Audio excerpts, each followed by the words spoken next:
Madame, Monsieur, bonsoir. Il est 18 h, mardi 5 janvier. Bienvenue dans ce journal. Voici les titres. C'est l'un des sujets d'inquiétude de nombreux professionnels de la petite enfance, le port du masque auprès des tout-petits qui cache les expressions des adultes pourtant nécessaires à leur développement. À Marin, dans le Chablais, la crèche a adopté le masque inclusif, totalement transparent. On vous donnera le mode d'emploi. Et puis on ira à la rencontre de Jules Segers, jeune handiskieur de 18 ans. Il compte bien se qualifier pour les Jeux paralympiques en 2026 pour y décrocher l'or. On assistera à sa préparation à la fin de ce journal. Mais avant de commencer ce journal, on part du côté de Sillingy, dans le hameau de la Petite Balme. Un couple de septuagénaires devait quitter leur maison ce lundi et pour l'instant, il n'en est rien. Ils refusent de se plier à l'avis d'expulsion qui leur a été adressé le 24 décembre. Leur maison est exposée à un risque d'éboulement depuis une vingtaine d'années.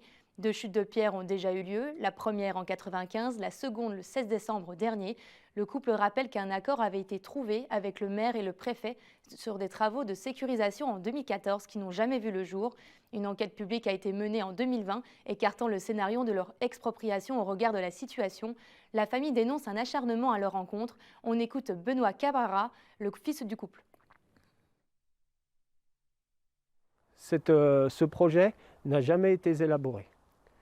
Et depuis cette date, il y a une persécution qui a été énorme. Et pour nous amener un arrêté d'expulsion le 24 décembre à 18 h, je pense que monsieur le maire n'a pas de cœur. Donc le choc émotionnel des 3 générations qui étaient présentes a été inouï. Donc cette date, elle a forcément été choisie. Parce qu'en période de pandémie, on ne fait pas ça à des gens de 75 ans, surtout quand on est invalide. Donc ça, c'est inadmissible à l'époque où on est. De plus, il faut savoir qu'on est dans une zone, la zone bleue, dite à risque. Donc ça veut dire qu'il y a 17 maisons dans cette zone. Vous regardez le PPR. Donc ça veut dire que si il veut évacuer, il doit évacuer toute la zone. Sinon, c'est une rupture d'égalité. Et la campagne de vaccination va pouvoir débuter dès demain à Annecy. Ce lundi, l'hôpital d'Annecy a annoncé qu'il allait recevoir les premiers flacons de vaccins élaborés par les laboratoires Pfizer et BioNTech. Les flacons seront conservés à moins 80 degrés dans 2 congélateurs spéciaux. Ils seront réservés au personnel soignant âgé de plus de 50 ans et à certains résidents d'EHPAD afin de débuter la vaccination pour 9 600 personnes. En Haute-Savoie, 2 points de vaccination seront ouverts sur les sites d'Annecy et de Saint-Julien en Genevois. 9 600 doses sont aussi prévues sur les 2 prochains jours en Savoie. Et c'est l'un des sujets d'inquiétude de nombreux professionnels de la petite enfance, le port du masque auprès des tout-petits. Car pour bien grandir, les enfants doivent voir les émotions des adultes, et notamment leur bouche et leurs expressions afin de se développer. Alors pour préserver ces interactions indispensables, les caisses d'allocation familiale ont distribué près de 500 000 masques transparents aux 20 000 crèches et structures de la petite enfance en France. Exemple à Marin, dans le Chablais, où Fenêtre de Buisson s'est rendue ce matin.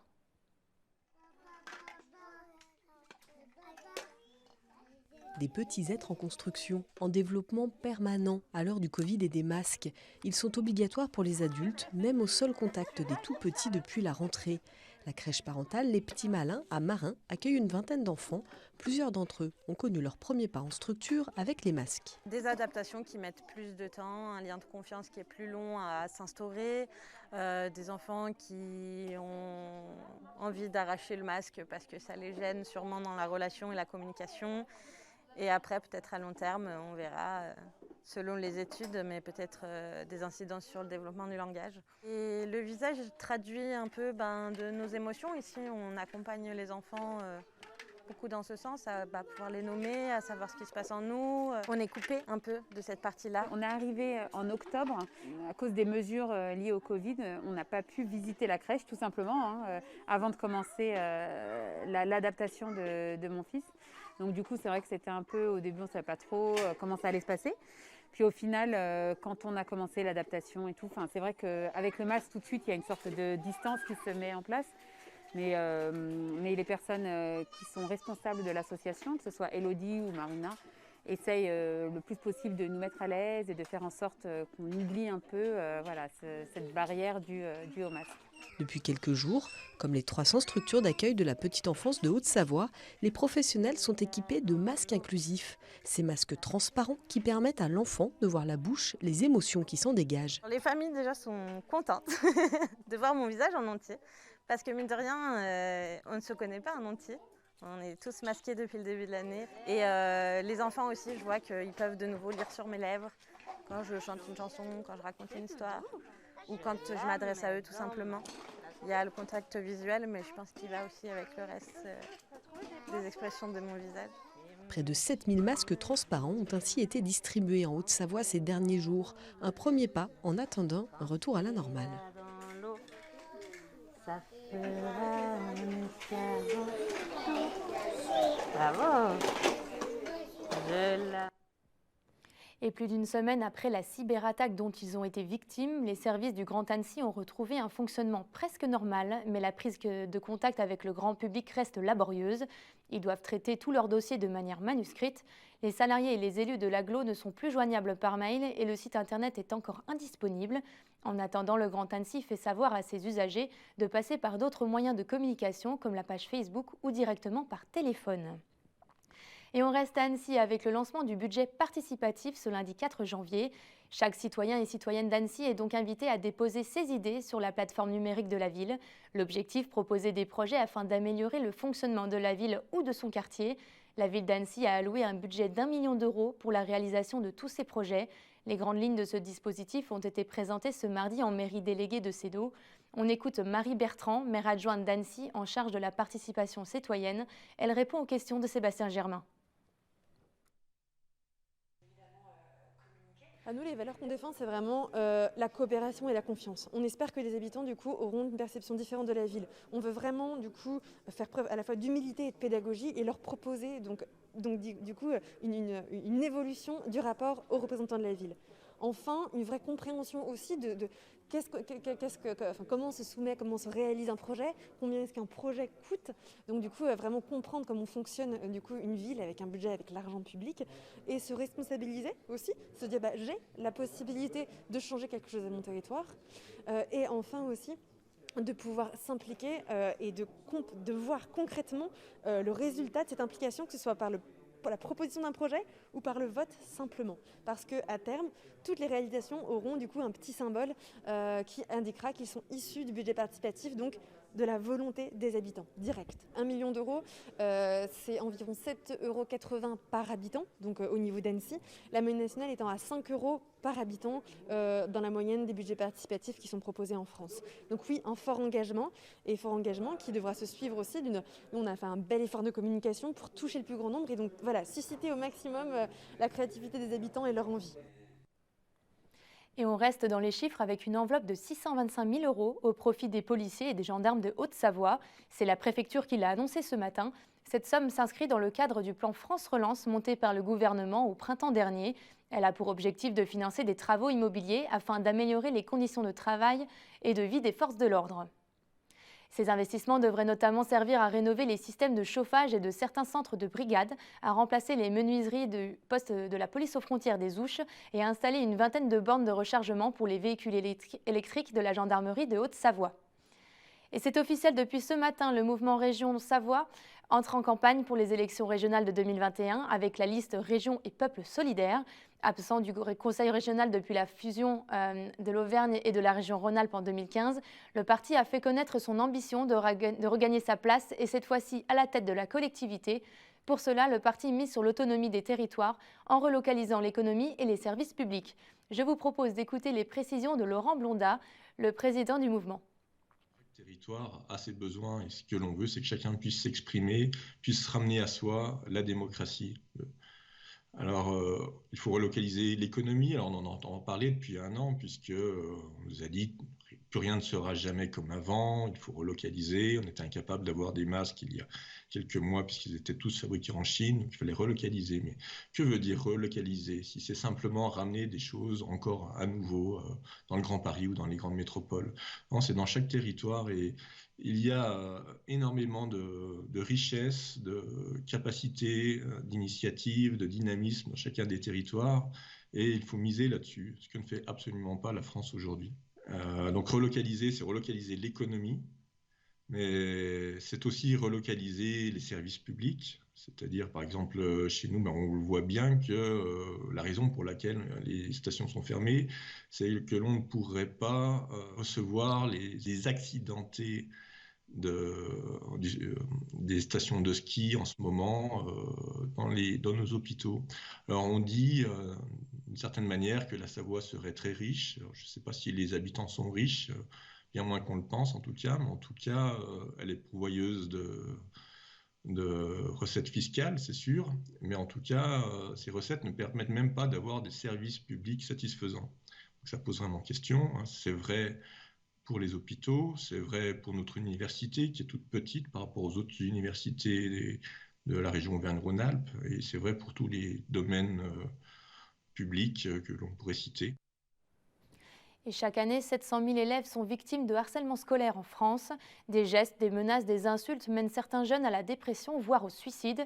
Stella Matutina a été victime de harcèlement scolaire en classe, mais aussi des assauts d'un de ses encadrants.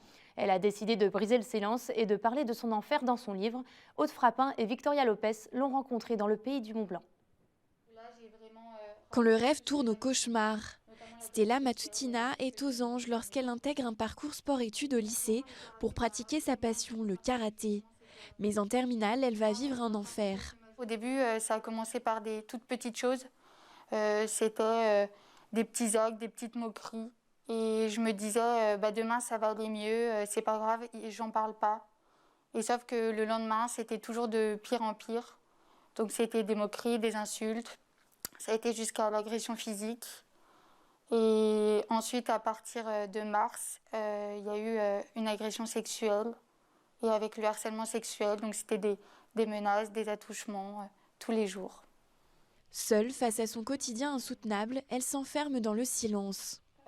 Concernant le harcèlement scolaire, je ne souhaitais pas en parler. Pour moi, c'était trop compliqué. J'avais honte. Je voulais aussi protéger mes proches pour ne pas leur faire du mal.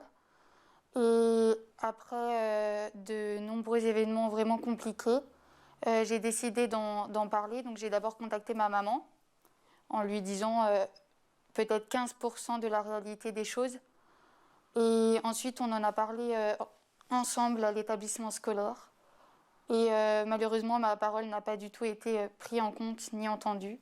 Et ensuite, quand le harcèlement sexuel a pris place, ça m'a encore plus enfoncée dans une loi du silence parce que j'étais menacée, harcelée tous les jours.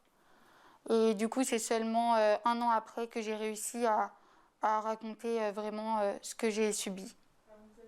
Parler, raconter son histoire pour encourager d'autres jeunes comme elle à briser le cercle vicieux du silence, c'est tout l'objectif de son livre Face cachée, publié en cette fin d'année.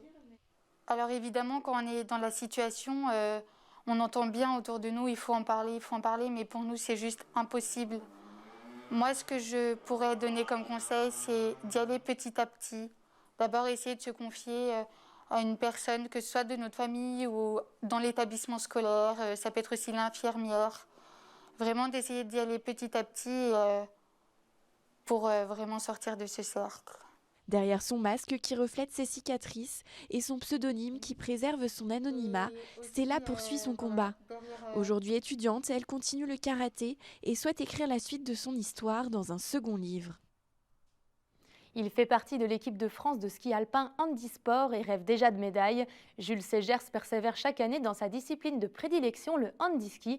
Cet athlète de 18 ans vise les Jeux paralympiques de Cortina en 2026. Lorena Bordiec est allée suivre sa préparation au jet. La silhouette qui slalome comme une flèche le long de cette piste rouge, c'est Jules Ségers, 18 ans. Il a intégré l'équipe de France de ski alpin handisport en 2017. Son prochain objectif, la Coupe du Monde. On a repris l'entraînement après le premier confinement en juin à Val d'Isère. Puis après, en juillet, on est allé à Tignes. En août, on est parti, on s'est entraîné que sur les glaciers tout l'été. On est parti aux Deux Alpes en août et après on est parti en Suisse pour septembre pour s'entraîner en Suisse à Saas-Fee et après au Diableret. Jules rejoint l'équipe handiski à 15 ans. Il est hémiplégique de naissance et doit compenser sa perte de mobilité du côté droit avec son côté gauche. Une prouesse de persévérance et de labeur. Alors quand on est petit, on court avec les valides et c'était ma première course dans la station d'à côté à Morzine. Donc c'était en 2013. En e-sport, au début, surtout quand on est jeune, ça fait bizarre. On voit des gens qui sont amputés, des autres en fauteuil, tout ça. Mais c'était bien et c'était le début d'une longue d'un long moment. Jules a déjà skié sur des skis plus grands que lui. Il commence la glisse à 3 ans dans la station des Jets, où il est originaire. C'est son père qui sera son premier coach. Dans l'adaptation du ski, quand il était petit, par exemple, il avait du mal à tenir son bâton droit. Il n'y arrivait pas, c'était chose impossible. Donc j'ai pris comme technique lui scotcher le bâton à la main. Parmi les hémiplégiques, il est un des rares à skier avec les deux bâtons. Il n'a pas peur, il aime la vitesse, il aime la glisse, donc il n'y a jamais eu d'appréhension, ce qui permet, en ski c'est important d'avoir un engagement. En parallèle de son activité de sportif de haut niveau, il est étudiant en informatique. Il aimerait développer des applications en rapport avec le ski quand il aura terminé sa carrière. Et c'est la fin de cette édition. Merci à tous pour votre fidélité. Sur 8 Mont Blanc, tout de suite la vidéo de Thierry Paulme. À suivre votre émission Panorama sur les sports nordiques cette semaine dans la station des Saisies. On ira à la rencontre du responsable du domaine skiable, interviewé par Emmanuel Jaude. Demain, vous retrouverez Victoria Lopez pour le journal à 18 h. Quant à moi, je vous souhaite une très belle soirée et à très vite sur 8 Mont Blanc.